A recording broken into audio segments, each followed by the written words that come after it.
And joins me now. She's a family practice physician. She's also an assistant professor at Weill Cornell Medical College here in New York. And Penny Nance is the president and CEO for the Concerned Women of America. Welcome, ladies. Good to have you here this morning. Dr. London, I know you think this is a good idea. Why? Well, let's start with in America, 49% of pregnancies are unintended. Plan B is available without a prescription for women 17 and older. This is in a college campus. And don't forget, college campuses, every 21 hours a woman is raped. Only 10% of those are reported, and 78% of the time it's by an acquaintance.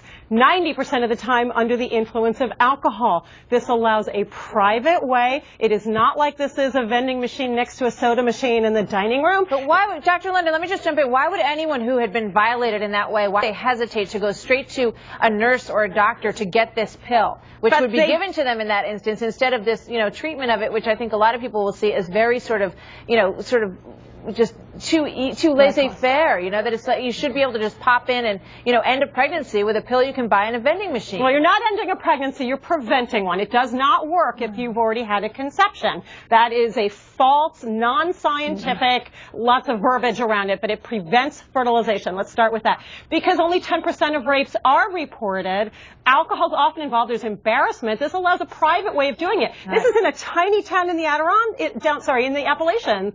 And I just want to get to Penny Nance on this because they're selling 350 to 400 a year in this vending machine, apparently, out of a student population of 3,700 students. Penny, what do you think? Martha, this is Penny, absolutely... what do you think? Kathleen, let Penny talk. Go ahead. Martha, this is absolutely reckless, and it's a direct result of the Obama administration's FDA. We have said that this pill, by the way, it's the only drug on the market in a weaker form that requires a prescription.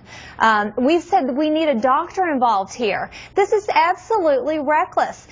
Your guest made my point for me. Yes, the DOJ says perhaps even 25% of young women on college campuses are raped or are victims of attempted rape. We need doctors involved. We need law enforcement involved. The date rape drug that we're seeing so much of, how can professionals get a handle on what's going on their campus when this is happening behind the scenes? It's very, by the way, this is absolutely the worst form of contraceptives. These girls are lulled into a false sense of security. It's the least effective of anything on the market. It's a really bad idea. Let's take a look at this statement from the school, because this is what they said about why they decided it would be a good idea to put these in a vending machine. And I want to point out they're the only school that has done this. So can we put that up on the screen and take a look at what the school said about why they decided to do it? They said 85% of the respondents in a poll they did supported making Plan B available. We value student input on matters that directly pertain to their health and safety, so these results were an important part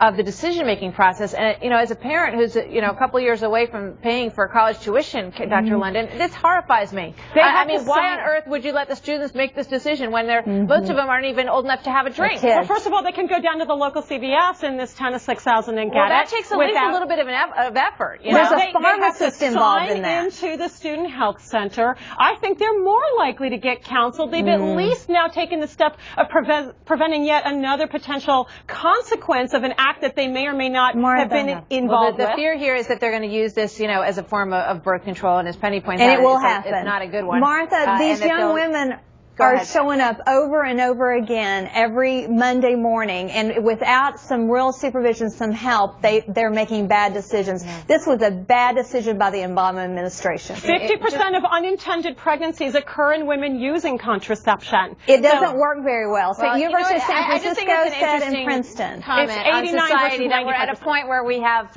Plan B pills in vending machines. You got to sort of take a step back and wonder, what happens before that even becomes necessary. Dr. London, thank you. I appreciate your input on it. Penny Nance, my thanks to you as well. Hot topic. Thanks, ladies. Yes, it is.